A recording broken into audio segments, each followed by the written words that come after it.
उससे पेशतर हजरत हाफिज कारी मोहम्मद एजाज आलम साहब से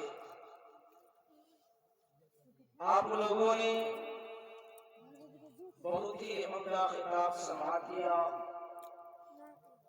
शोहरा इस्लाम हजरत मौलाना इरफान रजा नेपाली साहब से, साथ ही साथ हाफिज कारी मोहम्मद बरकत अली रजवी से आप लोगों ने नाते पाक के अशार समाअत किए। अरे कुर्सी तो छीना की स्टेज पर कुर्सी तो छीना दी खतीब महाराष्ट्र तकरीर यही तो करी खलीफा हुजूर कायद मिल्लत हजरत अल्लामा मौलाना हाफिज रजा इस्लामी साहब रहिमहुल्लाह की जलवा गरी है। हमें भी और आप तमाम हजरात को हजरत का खिताब समाअत करना है। नारे तकबीर, नारे रिसालत, उलमाए अहले सुन्नत, नारे तकबीर। साथ ही साथ उस्ताद मोहतरम अलहाज मोहम्मद जाकिर हुसैन साहब रहिमहुल्लाह रौनक़े स्टेज हो चुके हैं।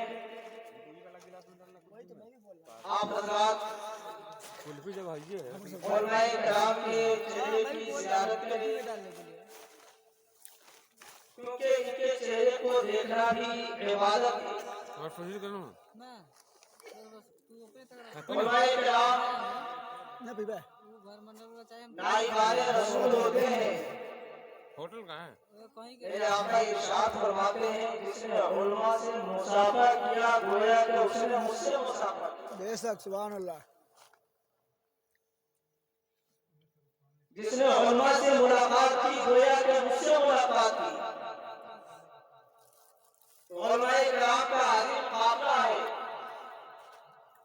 आप लोग आए हैं तो इनके नूरानी चेहरे से, नूरानी चेहरे का दीदार करके अपने नामे आमाल में नेकियां लिखवाएं। हज़रात, आज की ये महफिल आली जनाब रहीमुद्दीन भाई ने अपने साहबजादे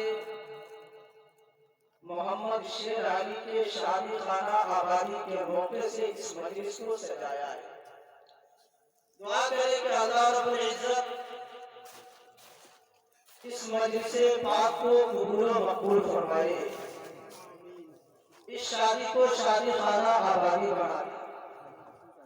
आइए अक़ीदत व मोहब्बत के साथ आक़ाए नामदार मदनियत आज़ाद दोनों आलम के मालिक व मुख्तार जनाब मोहम्मद रसूलुल्लाह सल्लल्लाहु तआला अलैहि वसल्लम की दरबार आलिया में दुरूद व सलाम का हदिया पेश करे। पढ़े बाबा से बुलंद अल्लाहुम्मा सल्ली अला सय्यिदिना शफीना हबीबिना नबीना व मौलाना मुहम्मद बारिक व सल्लिम सल्लल्लाहु अलैहि सलाम व सलाम अलैका या रसूलल्लाह सल्लल्लाहु तआला अलैहि वसल्लम। हज़रात, आप लोग खामोशी के साथ समाअत कर रहे हैं। काफी देर से मैं भी बैठा बैठा देख रहा हूँ कि नबी की नातें पढ़ी जा रही है, उलमाए किराम के बयानात हो रहे हैं, लेकिन आपकी ज़बान को जुबिश नहीं हो रही। ये महफिल पाक एक ऐसी जगह होती है कि इस मजलिस पाक के लिए आपने जो कदम उठाया है, उस कदम का भी आपको सवाल मिलेगा। आप जितनी देर इस मजलिस पाक में बैठे हैं, उसका भी आपको सवाल मिलेगा। उलमाए किराम के चेहरे की ज़ियारत कर रहे हैं, उसका भी आपको सवाल मिलेगा। आप उलमाए किराम के बयानात को समाअत कर रहे हैं, उसका भी आपको सवाल मिलेगा। आप नातो मनक़बत के अशार समाअत कर रहे हैं, उसका भी आपको सवाल मिलेगा। इस मजलिस पाक, ये महफिल पाक ऐसी होती है जो सरापा सवाब का जरिया है। आप यहाँ खाली दामन आए, लेकिन जब यहाँ से उठकर जाए तो खाली दामन उठना जाए।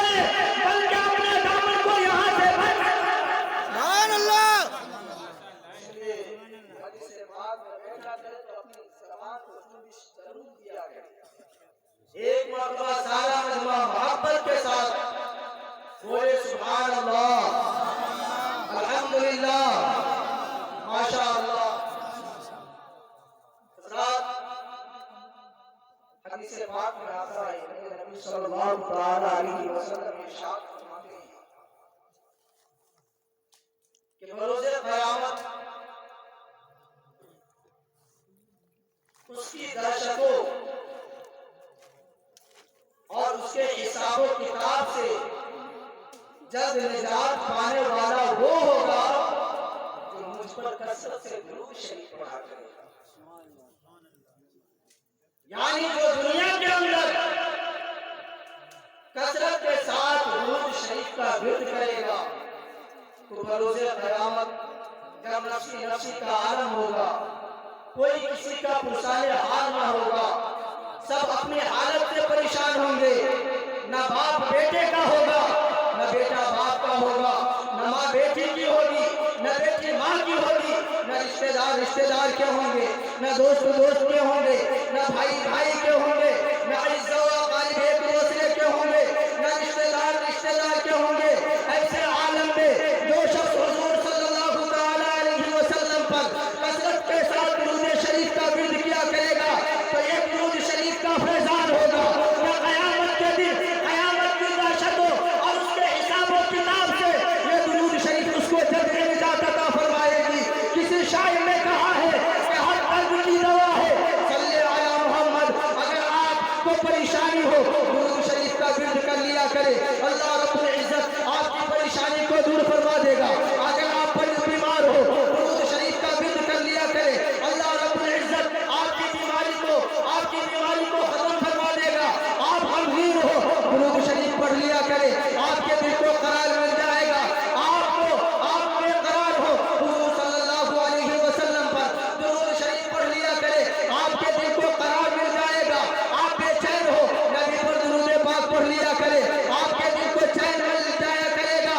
मैं तो ये कहता हूँ कि शादी खाना आबादी के मौके से भी बजाय नाच और गाने के अगर इसी मजलिस पाक का इनेकाद कर लिया जाए, इस मौके पर भी अगर दुरूद शरीफ की मजलिस को सजा ली जाए, महफिल का इनेकाद कर लिया जाए तो दुरूद शरीफ की बरकत से उस शादी को अल्लाह रब्बुल इज्जत शादी खाना आबादी बना देगा और उस घर में भी रहमतों और बरकतों का नुज़ूल हो जाएगा। तो आप अपना ये मिजाज बनाए कि जब भी ऐसे मौके आए, ऐसे मौके पर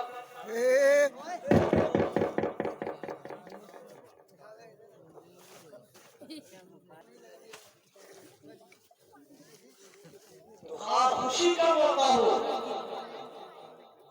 या गमी का मौका हो, ऐसे मौके पर हम आशिकाने रसूल को चाहिए कि हम अपने नबी कौनैन अलैहिस्सलातु व तस्लीम पर दुरूद शरीफ पढ़ने की मजलिस का इनेकाद किया और दुरूद शरीफ की बरकतों और उसके फ्यूज़ों बरकत से हम सब पूर्ण सरफराज।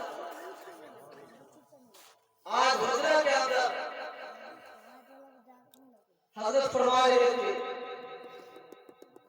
कि अल्लाह रब्बुल इज्जत की कोई भी इबादत हो, हम लोग दुरूद शरीफ को बहुत आम समझते हैं,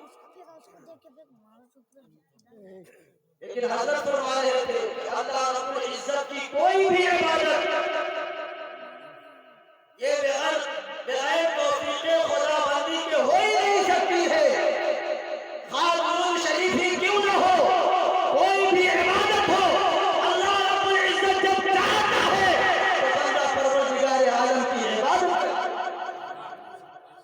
ये सब इबादत का एक मौका होता है। आप ऐसे मौके पे भी परवरदिगार आलम की इबादत नबी कौनैन अलैहिस्सलातु व तस्लीम पर दुरूद शरीफ पढ़ने की मजलिस का इनेकाद किया गया। एक मरतबा और दुरूद शरीफ पढ़े, अल्लाहुम्मा सल्ली अला सय्यिदिना शफीना हबीबिना नबीना व मौलाना मुहम्मद बारिक वसल्लिम सल्लल्लाहु अलैहि सलातु व सलाम अलैका या रसूलल्लाह सल्लल्लाहु तआला अलैहि वसल्लम। हज़रात, हमारा दीन दीन फितरत है और हमारी फितरत में ये बात शामिल है कि हम अकेले जिंदगी नहीं गुजार सकते, हम तन्हा जिंदगी नहीं गुजार सकते और नहीं हमें से कोई शख्स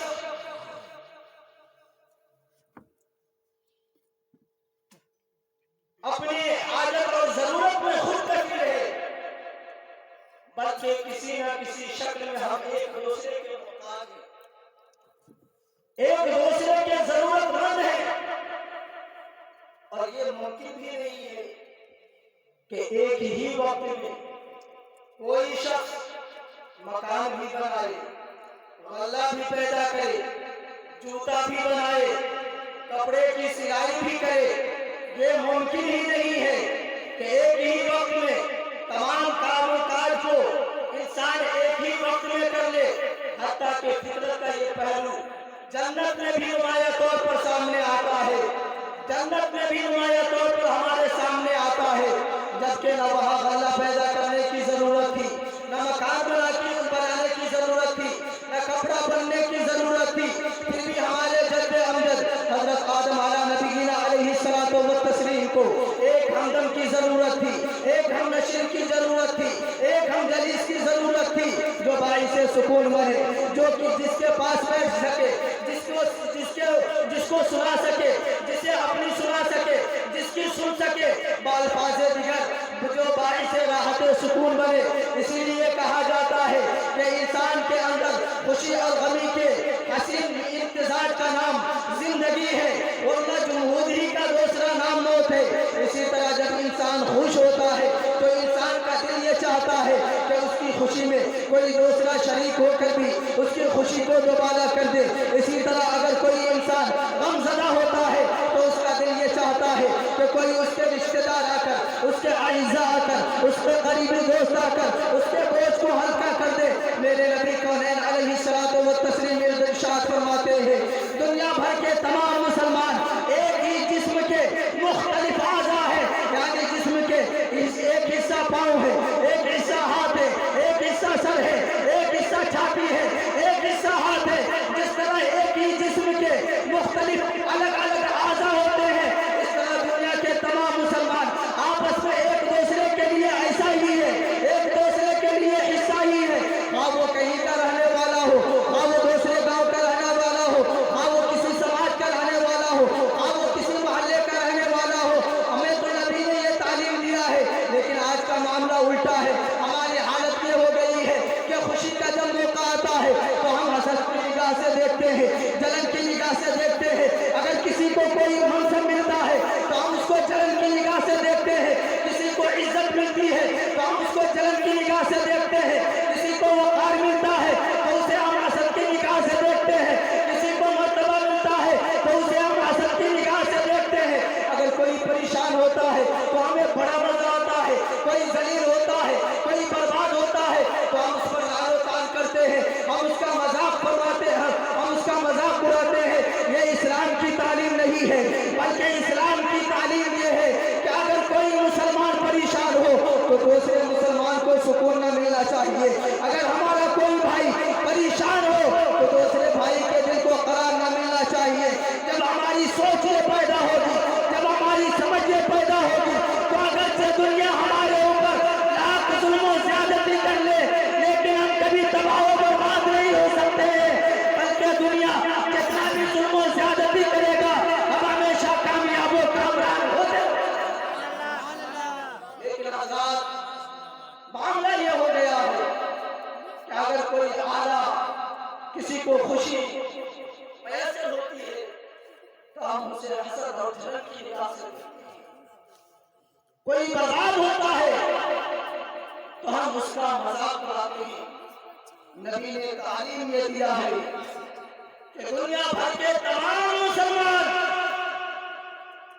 एक ही जिस्म के मुख्तलिफ आज़ा है, यानी अगर कोई मुसलमान खुशहाल हो, किसी मुसलमान को खुशी महसूस हो तो दूसरे मुसलमान का हक ये है कि उसकी खुशी में शामिल होकर उसकी खुशी को दोबारा कर दे। अगर कोई मुसलमान बेकरार हो तो उसके गमगीन हालत में शामिल होकर उसके दिल को इत्मीनान तब हमारे आपस में एक दूसरे का रिश्ता मजबूत होगा। तब हमारा मोहल्ला, हमारा समाज, हमारी सोसाइटी, हमारा इस्लाम और हम मुसलमान बुलंदी की तरफ रवाना।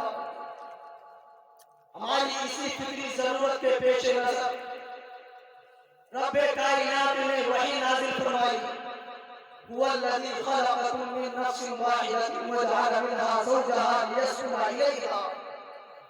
वो अल्लाह ही है जिसने तुम्हें एक जिन्स से पैदा किया और तुम्हारे लिए उसी से जोड़ा बनाया ताकि तुम उससे सुकून हासिल करो।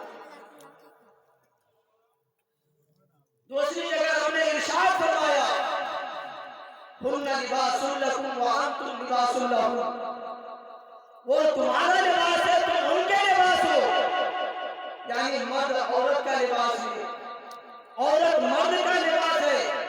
ये लिबास बड़ा ही कसीर मकासिद अल्फाज है। मर्द और औरत आपस में एक दूसरे की जरूरत है। मर्द और औरत आपस में एक दूसरे के लिए वजह करावत है। मर्द और औरत आपस में एक दूसरे के लिए मदद और नुसरत है। मर्द और औरत आपस में एक दूसरे